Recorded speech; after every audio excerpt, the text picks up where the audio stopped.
Hai, Assalamualaikum warahmatullahi wabarakatuh dan salam sejahtera kepada semua viewers dan juga subscriber channel Dr. Azizul Ahmad. Untuk makluman semua, kita masih lagi dalam misi satu rumah, satu terlatih CPR dan insyaAllah sasaran kami untuk melatih 100,000 orang terlatih CPR setahun. Untuk maklumat lebih lanjut, boleh dapatkan daripada Instagram dan juga Facebook page kami. Maklumat lanjut ada di description di bawah. Hari ini sedikit berbeza sebab podcast kali ini saya tidak bersorangan. Saya ditemani oleh seorang tetamu. Dan ini adalah merupakan podcast pertama yang mengundang tetamu ke studio. So tuan-tuan, mari saya perkenalkan Murni. Selamat datang ke studio Murni. Terima kasih kerana jemput saya, Doktor. Hai viewers, hai subscriber Dr. Azizul Ahmad. Saya Murni.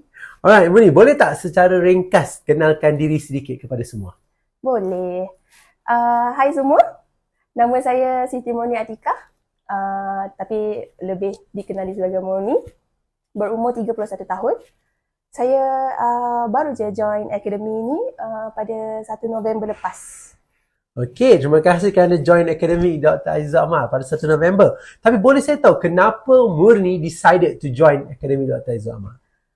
Macam yang saya pernah cakapkan dekat doktor dulu, saya tertarik dengan misi satu rumah satu terlatih CPR ni. Tertarik? Bagaimana tertarik tu? Boleh huraskan sikit? Boleh.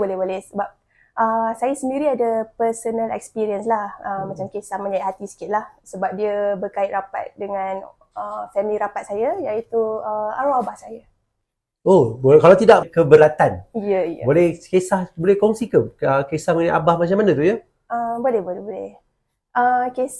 Tapi kisah ni dah jadi lama jugalah, dah 9 ke 10 tahun dulu. Okey, masa tu sehari sebelum Raya Haji. Oh, betul-betul nak raya lah. Betul-betul nak raya. Sehari sebelum Raya Haji, kebetulan masa tu cuti semester. Saya masa tu tengah belajar. So abah call.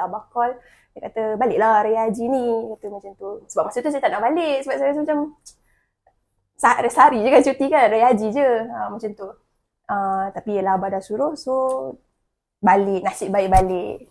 So apa yang berlaku masa tu? Satu hari sebelum Raya Haji tersebut. Apa yang berlaku masa tu macam biasalah. Pagi breakfast. Sama-sama dengan satu family semua. Masa tu kat rumah. Mak saya dengan arwah abah saya lah. Abang saya kerja ke Bangi. Lepas tu, lepas breakfast semua macam tu, saya pun tengok TV lah, baring kat depan sofa tu, pasang TV. Abah pula duduk dekat meja makan tu. Dia macam ni saya nak gambarkan. Macam ni meja makan. Dia duduk macam ni. Lepas tu, saya kat sini. Saya dekat sini, tapi saya menghadap sana. Saya macam mana? Saya tak menghadap abah saya. Saya tak menghadap abah lah, saya menghadap sana. Masa tu tengah borak-borak lah. Abah tanya macam mana nak masak apa ni semua. Sebab yelah baru jumpa kan. Abah pun baru balik dari station semua macam tu. Lepas tu tengah borak-borak pasal nak buat persiapan raya ni. Tiba-tiba dengar bunyi gedebuk macam tu. Gedebuk jatuh? Gedebuk jatuh. Saya pun pusing, terkejut lah tengok. Abah saya dah Tersembam. Dia dah tersembam. Dah kat bawah dah. Macam tu. Jadi saya dengan mak pun terkejut kelang kabut lah masa tu. Pergi kat abang macam, kenapa ni semua macam tu. Tapi macam mana masa tu dia macam dia berlaku pada waktu malam? Pagi. Pukul 10-20 pagi macam tu. Lepas so dia macam sudden lah. Tengah-tengah borak tiba-tiba tiba-tiba diam, pop terjatuh. Tengah borak tiba-tiba pam, memang bunyi gedebuk macam tu. Apa Murni buat masa ketika tu, masa nampak ayah? Panik lah, masa tu panik. Saya macam, kenapa ni? Saya dengan mak lah kan, masa berdua dengan mak. Sebab abah ni macam, nak kata tak sedar. Nak kata tak sedar pun macam tak sedar. Macam tu, saya tak tahu nak cakap sedar ke tak sedar. Sebab nampak di mata dia terbuka sikit. Macam tu lah, macam tu kan. So, saya pun tak tahu dia sedar ke tak sedar. Tapi, nampak dia macam ketap gigi gitu macam. Kancing gigi lah? Ya, betul. Kancing gigi. Jadi bila saya nampak benda tu, saya teringat lah, orang kancing gigi tak boleh biar nanti kadang tergigit lidah, terputus lidah macam tu. So, saya berusaha lah dengan mak nak tarik gigi tu. Nak buka dia punya ni lah. Ya, betul. Nak buka gigi sebab saya nak bagi gigit something lah kan. Nanti kan putus pula lidah kan. Lazimnya orang letak sudu. Ya, Letak kayu, Tak letak kisahlah apa-apa. Jadi objek keras lah, objek Okay. keras. Alright. So lepas tu dah cuba nak masuk tak dapat, apa dah berlaku selepas tu? Lepas tu bila tak adalah lama sangat saya cuba ni kan. Tapi lepas tu mak tiba-tiba teringat pasal ambulans. Okay. Dia kata, Kang, call ambulans. So kamu pun call Saya 999 lah. saya pun terus call, tak. Okay. Saya grab my phone and then saya terus call hospital Sungai Buloh. Oh, kenapa tak call 999? Saya tak Okay. tahu, mungkin sebab saya panik ke Oh, apa. tapi memang nombor telefon hospital Sungai Buloh tu memang ada dalam phone lah. Oh, tak ada. Saya gigih, saya Google masa tu. Sebab nombor telefon, of course lah. Tak ada dalam phone saya sebab saya tak duduk kat rumah. Saya belajar kat Terengganu. So, kalau ada pun mak lah yang ada kan. Tapi phone saya Google lah. Saya Oh, sempat Google ni? Ya, saya Google, saya call hospital untuk hantar ambulans. Alright. So dapatlah cakap dengan operator. Saya call few times tapi tak ada jawapan. So habis macam mana dapat ambulans tersebut? Apa yang jadi, saya pun teringat pakcik saya sebab pakcik saya duduk dekat dengan rumah kami. Saya pun terus call, ni, tolong call ambulans. Kak Ngah dah call tapi tak angkat. Macam tu, abah tumbang ni kat rumah. Okay, saya izinkan saya mencelah sedikit lah kan. Just untuk makluman viewers kat luar sana, ada dua perkara yang kita belajar setakat ini.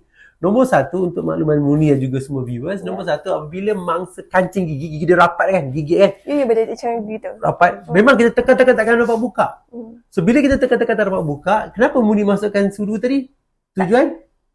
Saya tak masukkan studio, saya cuba nak Yalah, cuba. masukkan. Tapi apa tujuan dia? Sebab saya tak nak Tergigit lidah. terputus lidah. Sebab saya dengar kalau ni kan kuat, nanti kata terputus. Okay. So fakta pertama yang semua orang kena tahu, bahawa sekiranya mangsa kancing gigi, mangsa tidak akan tergigit lidah. Dan percubaan untuk masukkan sudu, kain dan sebagainya adalah tindakan yang salah. Tak yang perlu pertama. sebenarnya. Tak perlu. Itu yang pertama. Dan yang kedua, yang kalau kita tengok cerita tadi, dalam waktu kecemasan, ini bukan kisah Muni saja tapi ini berlaku di mana-mana, ramai orang di tempat kejadian akan cuba hubungi hospital paling hampir.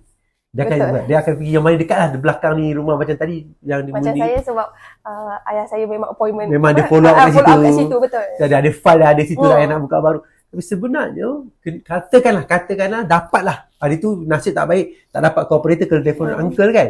Tapi katakan dapat cakap dengan operator, yakin dan percaya tuan-tuan, operator akan suruh Muni letak telefon dan telefon 999. Itu dia punya sebenarnya cara untuk buat panggilan kecemasan. Okey, kita balik kepada topik tadi. So lepas Muni dah suruh uncle call, berapa lama ambulans sampai selepas itu? Ambulans sampai tak lama lepas tu. No, sebab nak raya ke apa, tak lama lepas tu ambulans sampai, memang call, ambulans suruh saya standby kat bawah untuk bawa dia naik atas. Okay. So sementara tunggu ambulans sampai ke tempat, ke rumah, so adakah CPR dilakukan, apakah tindakan-tindakan dibuat kepada ayah? Itulah part yang saya terkilannya amat. Saya tak teringat langsung nak buat CPR.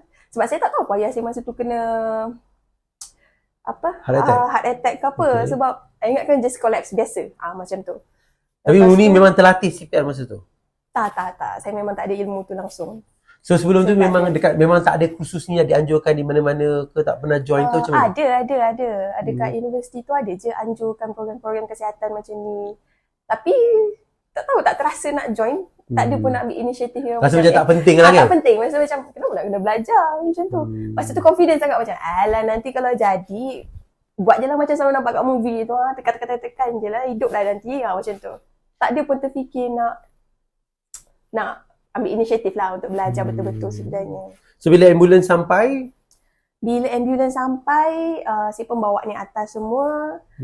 Dia macam biasalah paramedic akan check keadaan pesakit semua macam tu kan.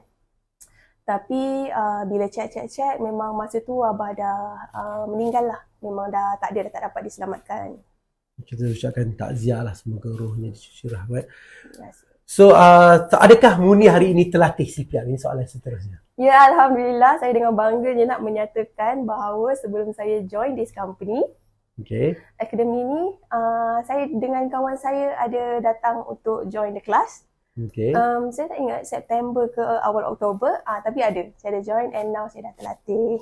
Dan insyaAllah sekiranya berdepan dengan situasi yang sama, boleh bertindak dengan betul kan? Ya, insyaAllah saya akan lebih, macam mana cakap, lebih bersedia, lebih tenang, lebih... Sebab kita tahu kan, kita dah belajar apa nak kena buat. So, at least harap-harapnya saya tahulah nak handle dengan penuh keyakinan. Terima kasih Murni kerana berkongsi kisah hari ini. Terima kasih Murni kerana sudi menjadi tamu kita hari ini. Terima kasih kerana jemput saya ke channel ni. Terima kasih. Tuan-tuan, para viewers, kisah seperti ini adalah kisah yang sebenarnya memberi kita inspirasi dan memberikan kita sebab utama kenapa kita terus ingin berkongsi ilmu dan terus mengejar misi satu rumah, satu telatih, agar ilmu yang kita sampaikan ini mampu menjadikan Murni dan juga orang-orang seperti Murni menjadi wira kepada ahli keluarga sendiri.